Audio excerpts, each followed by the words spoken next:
ఏంటి నిజంగానే ఈ చెరువులో ముసళ్ళున్నాయా? అయితే ఇక్కడ బోర్డు మీద రాసింది ముసలుందని, కానీ ఇక్కడ చూస్తేనేమో నాకు నమ్మశక్యంగా లేదు. నమ్మకం లేకుంటే ఒకసారి మీరే చూడండి అక్కడ పంది పిల్లలు ఎలా తిరుగుతున్నాయో. ఈ పాటికి ఇక్కడ ముసలుంటుందంటే అవి బతుకుంటుండేనా? అయితే రండి తెలుసుకుందాం ఇక్కడ నిజంగానే ముసలుందో లేదో అనేది. కానీ అంతకంటే ముందు మన ఛానల్ కి ఇంకా సబ్స్క్రైబ్ అండ్ ఫాలో కొట్టకుంటే వెంటనే చేసేసుకోండి. అయితే ముందు ఈ బ్రిడ్జ్ కింద వెతుకుదాం, ఎందుకంటే ఎండ బాగా కొడుతుంది కదా. ఒకవేళ ఈ బ్రిడ్జ్ కిందకి వచ్చి పడుకుందేమో. అసలు ముసలి ఒకటే ఉందంటారా లేకుంటే 2-3 ఉండొచ్చా?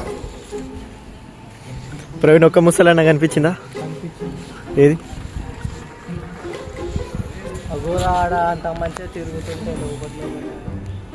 అయితే అక్కడ పాకురో ఏదో ఉంది, దాన్ని పట్టుకుని ముసలి అంటున్నాడు.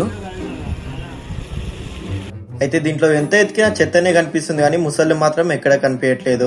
ఇప్పటికీ 3 గంటలు అయిపోయింది కానీ ఒక్క ముసలి కనిపించట్లేదు. ఎందుకంటే మేము ఒకే దగ్గర వెయిట్ చేస్తున్నాం. ఈ బురద నీళ్ళలో దిగి ఎతకాలంటే అది చాలా రిస్కీ పని. కొన్ని అక్కడక్కడ ఈ నీళ్ళల్లో పాకురు ఇంకా చెత్త వంటివి ఇట్లా ముసలి తీరే కనిపిస్తున్నాయి. మళ్ళీ అటు సైడ్ నుంచి వెళ్దామంటే అక్కడ మొత్తం గడ్డే పేరుకుపోయింది. మొత్తానికి ఈ చెరువులో అయితే ముసలి లేనట్టే అనిపిస్తుంది నాకైతే. సో గైస్, ఇంకా ఎవరైనా సబ్స్క్రైబ్ చేసుకోకుంటే వెంటనే సబ్స్క్రైబ్ చేసేసుకోండి. ఇంకా నెక్స్ట్ వీడియోలో కలుద్దాం. Bye bye.